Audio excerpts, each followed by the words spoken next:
السلام علیکم dear students of 10th class. History subject سے آج ہمارا ٹاپک جو ہے پرنٹ کلچر سے وہ نیو فارمز آف پبلیکیشن ہے. کہ جیسا کہ کل ہم نے دیکھا کہ کس طرح سے ریلیجس پریچرس نے اپنے بلیفس کو بچانے کے لیے زبردست کوشش کی اور پرنٹ کا سہارا لے کر انہوں نے عوام کو میسج کو ایجوکیٹ کیا کہ وہ اپنے بلیفس کو بچائیں اور مشینری اور کولونیل ڈیزائنز کو سمجھیں اور ان کے خیالات کو جو مذہبی لحاظ سے لوگوں کے ذہنوں میں کچھ غلط خیالات ڈال رہے تھے اور انہیں مسکنسیپشنز کا شکار ہو رہے تھے. اور اس طرح سے ہم دیکھتے ہیں کہ ہندو آرتھوڈکس نے بھی پرنٹ کا سہارا لے کر نیوز پیپرز نکالے اور مسلم علماء نے بھی سیکرڈ ٹیکسٹس کا زیادہ سے زیادہ ٹرانسلیشنز اور نیوز پیپرز کے ذریعے سے لوگوں کو اسلامک ٹیچنگ سے باخبر رکھا تاکہ وہ کولونیل ڈیزائنز کا توڑ کر سکیں، اس کا چیلنج کر سکیں. تو آج ہم دیکھیں گے کہ نیو فارمز آف پبلیکیشن میں جو ہے کہ کیا کیا پبلیکیشنز ہو گئی، کیا کیا نئی چیزیں کیا کیا آ گئی انڈین سوسائٹی میں. کولونیل دور میں جب پرنٹ انڈیا میں پہنچا تو نیو پبلیکیشنز کیا ہو گئی. تو ابھی تک جو پرنٹ میں ہم دیکھتے ہیں کہ ریلیجس ٹیکسٹس کا جو ہے اب پرنٹ ہونے لگی، ریلیجس بکس بھی. اب دوسرے فارمز آف پبلیکیشن کیا ہیں وہ آج ہم دیکھیں گے. تو ہم نے یہ دیکھا کہ یہ پرنٹ نے جو ہے ایک ایپیٹائٹ پیدا کیا، ایک مزاج پیدا کیا لوگوں میں نیو فارمز آف پبلیکیشن کے. یہ نئی پبلیکیشن شروع ہو گئی. وہ نئی فارمز آف پبلیکیشن کیا تھی؟ جیسے کہ ناولز تھی. ہم نے دیکھا کہ مڈ 19th سینچری سے یورپ میں ناول رائٹنگ یعنی ایک لٹریری فارم ہے، اس کا ناولز نے ایک وہاں ناول رائٹنگ کا مزاج بن گیا. اور اس طرح سے سوسائٹی میں جو چینجز ہوتی تھی، جو پریکٹسز تھے، ان کو ناول رائٹرس نے یہ جو سماج میں ہونے والی تبدیلیوں کو ظاہر کیا. سماج میں جو پریکٹسز تھے، جو چیزیں ٹھیک تھی یا جو چیزیں غلط تھی، ان کی نشاندہی ہوئی مختلف ناولز کی وجہ سے. اور اس طرح سے یہ ناول جو ہے، یہ ناول رائٹنگ کا یہ مزاج جو ہے، یہ کلچر جو ہے، یہ انڈیا میں بھی دھیرے دھیرے شروع ہو گیا. اور انڈیا میں بھی ناول رائٹنگ کا ایک سٹائل اور ایک نیا سا ایک فارم اور سٹائل وجود میں آ گیا.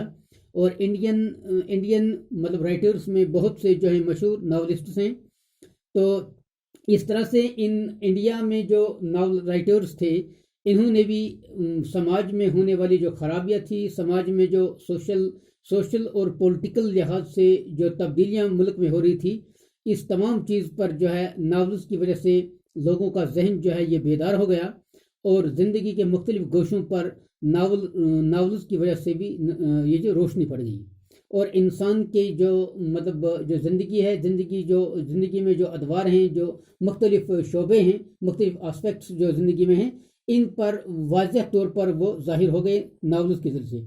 اصل میں ناولز جو ہیں یہ انسان کی زندگی کی عکاسی کرتی ہیں کہ جو پریکٹسز ہوتی ہیں، یعنی جو پولیٹیکل یا سوشل چینجز جو سماج میں ہوتی ہیں، ان کی ایک تصویر ہوتی ہے. یہ ایک ویوڈ پکچر ہوتی ہے، یہ ایک واضح تصویر ہوتی ہے سماج میں ہونے والی چیزوں کی. سماج میں کیا چیزیں ٹھیک ہیں، کیا چیزیں غلط ہیں. تو ان چیزوں کی ایک نقاب کشائی ہوتی ہے، ان چیزوں کو واضح طور سے ظاہر کیا جاتا ہے. تو انڈیا میں بھی بہت سے ناول رائٹرز نکلے اور انہوں نے ناول رائٹنگ کا ایک کلچر انڈیا میں بھی شروع ہو گیا. یورپ کے ساتھ ساتھ، یورپ کے بعد ہی جلد ہی انڈیا میں بھی اس ناول رائٹنگ کا ٹریڈیشن شروع ہو گیا. اور اس طرح سے ہم دیکھتے ہیں کہ دوسری چیز جو ہے، جو دوسرے فارمز آف ریڈنگ جو ہیں، وہ لیرکس شروع ہو گئے. یعنی نظموں میں لکھنا، لیرکس لکھنا، یعنی ایسے رائمنگ ورڈز میں لکھنا، شعر و شاعری کا لکھنا اور شارٹ سٹوریز کا لکھنا، ایسیز مختلف ٹاپکوں پر، مختلف موضوعات پر لکھنا. تو یہ چیزیں بھی، یہ جو پولیٹیکل میٹرز پر یا سوشل میٹرز پر اب جو ہے ایسیز لکھے گئے، شارٹ سٹوریز لکھی گئی اور اس طرح سے ایک لیرکس لکھے گئے. تو اس طرح سے ہم دیکھتے ہیں کہ 19th سینچری میں جو ہے ایک جو ہے ایک نیا کلچر جو ہے جس نے انسان کی زندگی کو شیپ کیا. اب جو ہے مختلف چیزیں، جو دوسری بات جو واضح ہو گئی وہ یہ تھی کہ اب امیجز، یعنی اب ویژول امیجز جو ہیں، اب زیادہ سے زیادہ ویژول امیجز کو ریپروڈیوس کیا گیا، بنایا گیا. اب یعنی اب امیجز اور کیریکیچرز کا سہارا بھی لیا گیا، امیجز بھی بنائے گئے. یعنی ہم دیکھتے ہیں کہ انڈیا میں راجا روی ورما جو تھے، انہوں نے امیجز کو پروڈیوس کیا، انہوں نے امیجز بنائے اور ماس سرکولیشن ان امیجز کی. اور اس طرح سے پرنٹ کی وجہ سے اب مطلب سستے داموں یہ پرنٹس جو تھے، پرنٹس اور کیلنڈرز جو ہیں، ان کا یہ ایزیلی مارکیٹس میں اب اویلیبل تھے. اب یہ جو پرنٹنگز تھے، چیپ پرنٹس جو تھے، مختلف شکلوں میں کیلنڈروں پر بھی، اب کیلنڈرز جو تھے ان پر بھی شکلیں بنائی جاتی تھی، اور جو نیوز پیپرز تھے ان پہ بھی شکلیں بنائی جاتی تھی. اور اس طرح سے یہ پرنٹس جو تھے یہ اب عام بازاروں میں اویلیبل تھے. اب لوگ جو تھے اپنے شاپوں کو، اپنے گھروں کو، اپنے دیواروں کو، اپنے یعنی جو ان کے مطلب رہنے کی جگہیں تھی یا کام کرنے کی جگہ تھی، اپنے پلیسز آف ورک جو تھے، ان جگہوں پر اور گھروں میں اب انہوں نے اپنے مکانوں کو ڈیکوریٹ کیا، اپنی دکانوں کو ڈیکوریٹ کیا. اور اس طرح سے یعنی کیونکہ اب ایک غریب بھی ان پرنٹس کو، ان مطلب شکلوں کو گھروں میں سجاتا تھا اور آرام سے لے آتا تھا، کیونکہ ان کی قیمت جو تھی یہ بہت سستی تھی، کیونکہ یہ ایزیلی اویلیبل تھی مارکیٹ میں. تو اس طرح سے ہم دیکھتے ہیں کہ 1870 سے اب کیریکیچرز، یعنی کیریکیچرز کیا ہیں؟ یہ پکچرز ہوتے ہیں، اور مختلف پکچرز اور کارٹونز کا بھی رواج ہو گیا، اور انڈیا میں بھی یہ کیریکیچرز اور پکچرز بنانی شروع ہو گئی. اور اس طرح سے ہم دیکھتے ہیں کہ جرنلز اور نیوز پیپرز پر اب کیریکیچرز اور یہ کارٹونز جو ہیں، جو مطلب جو سوشل اور پولیٹیکل ایشوز کو ظاہر کرتے تھے. یعنی یہ کیریکیچرز جو تھے، یہ کارٹونز جو تھے، یہ عکاسی کرتے تھے ہمارے سماج میں جو حالات ہوتے تھے، اور ان کی ایک تصویر کشائی کرتے تھے کارٹونز اور کیریکیچرز بھی اصل میں پکچرز ہیں. تو اس طرح سے کچھ کارٹونز ایسے تھے جو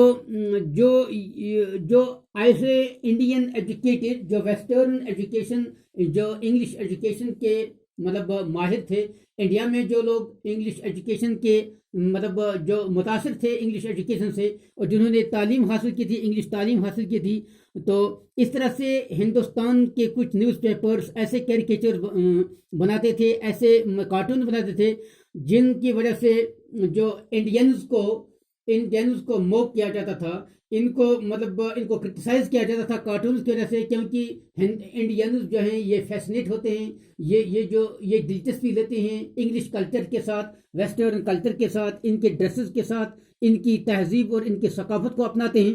اس طرح سے انڈین جو کارٹونسٹس تھے، انڈین کیریکیچرز جو تھے، وہ ان کو اس لحاظ سے ان کی کرٹیسائز کرتے تھے، ان کو موکنگ کرتے تھے، ان کو ریڈیکیول کرتے تھے. تو اس طرح سے یہ جو امپیریل کارٹونسٹس تھے، یعنی جو امپیریل پاورز تھے، یعنی کولونیل پاورز کے بھی نیوز پیپرز ہوتے تھے، وہ انڈین نیشنلسٹ لیڈرز کو بھی کرٹیسائز کرتے تھے، وہ ان کو ریڈیکیول کرتے تھے، وہ ان کو کرٹیسائز کرتے تھے.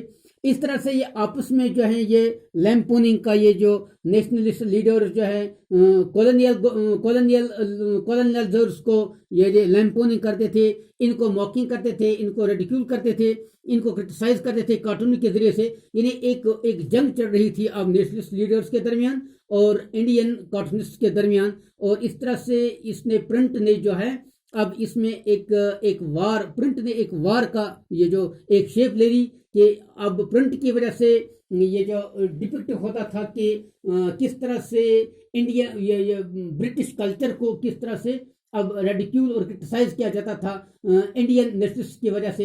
اور یہ جو برٹشرز جو تھے وہ کرٹیسائز کرتے تھے نیشنلسٹ لیڈرز کو. اس طرح سے آپس میں کس طرح سے ان کے خیالات جو تھے یہ متضاد تھے، یہ بالکل ایک دوسرے سے مخالف تھے. تو اس طرح سے ایک وار چل رہا تھا، جو نیوز پیپر کی وجہ سے، جو پرنٹ کی وجہ سے جو لڑا جا رہا تھا. تو اس طرح سے ہم دیکھتے ہیں کہ یہ نیو فارمز آف پبلیکیشن جو ہیں، اس سے کس طرح سے ایک دوسرے کے تہذیب پر بھی حملہ ہونے لگا، ایک دوسرے کو لیمپوننگ اور یہ جو ریڈیکیول کیا جاتا تھا، برٹشرس انڈین نیشنلسٹ کو اور انڈین نیشنلسٹ جو ہے یہ برٹشرس کو لیمپوننگ کرتے تھے، ان کو ریڈیکیول اور ان کو ماکنگ کرتے تھے. اس طرح سے انہوں نے اپنے عوام کو یعنی اپنے عوام کو اپنی تہذیب اور اپنی ثقافت کو بچانے کی یہ جو ہے کوشش کی انڈین نیشنلسٹ لیڈرز نے. تو آج کے لیے یہ کافی ہے، انشاءاللہ کل آگے ہوگا.